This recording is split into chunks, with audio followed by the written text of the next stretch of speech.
All right, hello everyone. Thanks for tuning in. I'm Yushi from New York Temple. Today I would like to take a very short video of introducing this newest book that has been published by Master Okawa. It is the Spiritual Interview Series, the newest one, John Lennon's Message from Heaven on the Spirit of Love and Peace, Music, and the Incredible Secret of His Soul. This book is astonishing in just many different levels, in many different ways. I guess I'm kind of giving away the secret of his about his soul from the screen here. I'll get into that Jesus Christ part a little bit in detail later. But the reason why I wanted to take this is because through this video, I wish that you will not think that the spiritual message series that Master Okawa is doing is something that's very strange.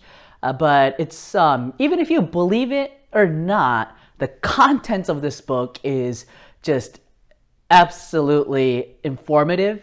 And if you're a John Lennon fan, I would say it's a must read. Now, what are the contents? One, you get to know what he thinks about the world we live in now. It's been, almost 40 years since he passed away? But what's so amazing about these spiritual messages is all these people who lived in the past, you get to hear their opinions on how they feel of the world right now. So John Lennon talks about how he sees the United States and the other countries, how he sees the rock and roll world. He has a message to his fans and families. So it's just astonishing.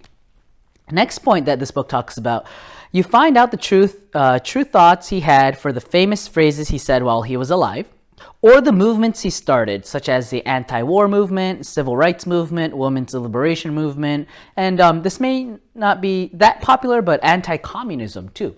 Maybe not a movement, but he refers to that. You know how it's really hard to grasp the true intentions through the media? You're really going to have to, if you really want to know about someone without the bias, you have to go probably buy their autobiography, their biography. You have to probably watch a lot of their documentaries, see it from different perspective, from a religious perspective, non-religious perspective, from politically speaking, from the right, from the left. You have to be able to do all of this research to be able to truly grasp who that person is and what his intention was. But again, the spiritual message in this one book, you get direct access to his true intentions that probably even now the mass media was not able to grasp until this day. Because, he's a rock and roller. He's a genius, but also crazy. So, this book, again, from this second point, I think it's very awesome.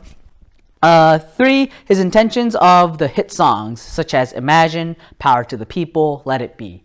And then, what really happened on December 8th, 1980.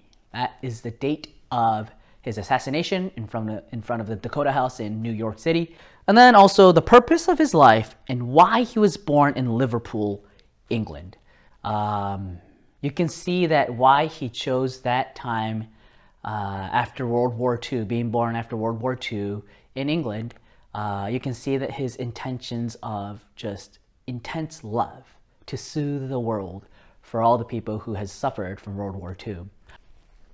Next, what I felt from reading this book is what was his life about? His soul was expressing freedom, or in other terms, liberation. Freedom from what? I think it's a freedom from stereotypes, or freedom from prejudice, or freedom from fixed ideas that are forced upon you, whether it be through education, whether it be through political propaganda, or whether it be through religion itself. He is a free soul trying to liberate people so that human beings can grasp the truth. And I think a very important message from this book that I would like to share with you is he talks about the importance of liberation from communism. So, happy science. Master Okawa has been consistently telling us the danger of the Chinese Communist Party, probably one of the greatest threats to humankind right now. And in this message, so you get to hear his thoughts now, right? So he is talking about liberation from communism, the importance of it through music. because rock and roll is it's showing it's expressing yourself freely without any constraints, right? But what does communism do? It kind of like binds you. It takes away your freedom. So rock and roll in and of itself has the DNA to overcome that kind of socialist, communist way of society. So he's saying that that kind of spirit is necessary right now. And also, if you know the song "Revolution" by the Beatles, there is in the lyrics something goes like this: "But if you go carrying pictures of Chairman Mao, you ain't going to make it with anyone anyhow." So Chairman Mao means Mao Zedong, the first ruler of the modern Chinese Communist Party. But so even back then, while he was alive, he was talking about anti-communist thoughts. It was even in his lyrics. And this is the spirit, like the scoop. This is a scoop through the spiritual investigation. He found out that John Lennon is a branch soul of Jesus Christ. If you read the laws of the sun, the golden laws, and the 9 dimensions, or the eternal laws, which are the 3 trilogies of happy science, it really illustrates the mechanism of the spiritual world and how our souls are created in a very rational way. And so what Master Okawa has taught us is that we have a physical flesh now, but when we die, we turn into a soul. While we're in the spiritual world, while we do retain a body-like figure, the soul is like a body-like figure, but the more refined it gets, it naturally just turns into an energy, like a ball of energy. That is what our souls are. And when you go to higher dimensions, obviously you have more of God's light or Buddha's light, therefore the spiritual energy becomes bigger and bigger. That shows how influential you are and how deep your enlightenment is and how great and vast your love is. But anyhow, so that spiritual energy, every time when we're born, what happens is not all of our soul is inside this physical body when we're born or when we're reborn. What happens is a part of that soul is born into the physical body. And there's something called the branch soul and the main soul, but there are something called branch souls. And apparently, Jesus Christ, he's a humongous soul, right? He's from the 9th dimension, the realm of saviors. He sent a part of his soul as John Lennon.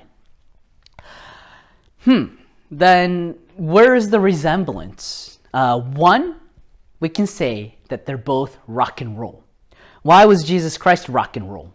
Because back then, there was the traditional Orthodox religion back then that became a little obsolete or old-fashioned was Judaism.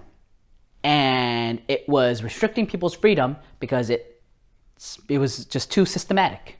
One good example of how Jesus Christ was rock and roll back then is in Judaism, it is said that 6 days shall work be done, but on the 7th day is a Sabbath of solemn rest, holy to the Lord. Whosoever doeth any work in the Sabbath day, he shall surely be put to death. So you weren't allowed to work on Sundays.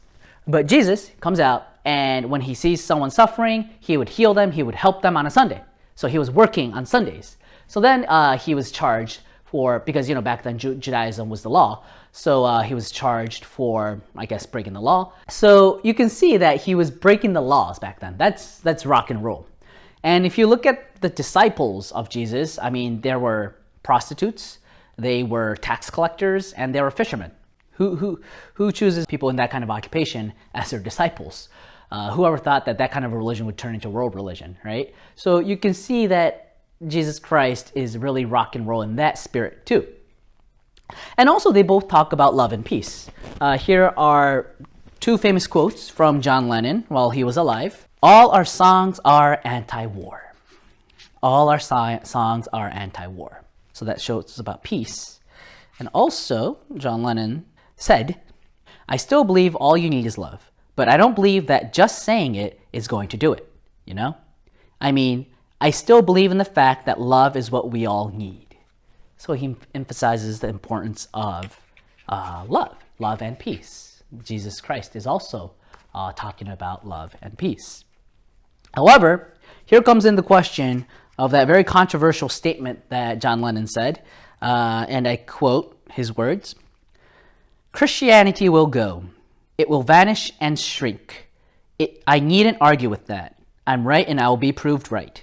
We're more popular than Jesus now. I don't know which will go first, rock and roll or Christianity. Jesus was alright, but his disciples were thick and ordinary. It's them twisting it that ruins it for me. By John Lennon. So, if a part of Jesus Christ was born as John Lennon, why would John Lennon criticize Christianity? In this spiritual message, I'm just going to give you a little bit of it, but he talks about who was guiding him when he spoke that statement about Jesus Christ and Christianity. It was actually the soul of Jesus. So Jesus, well, I guess it would be his main soul, made him say that.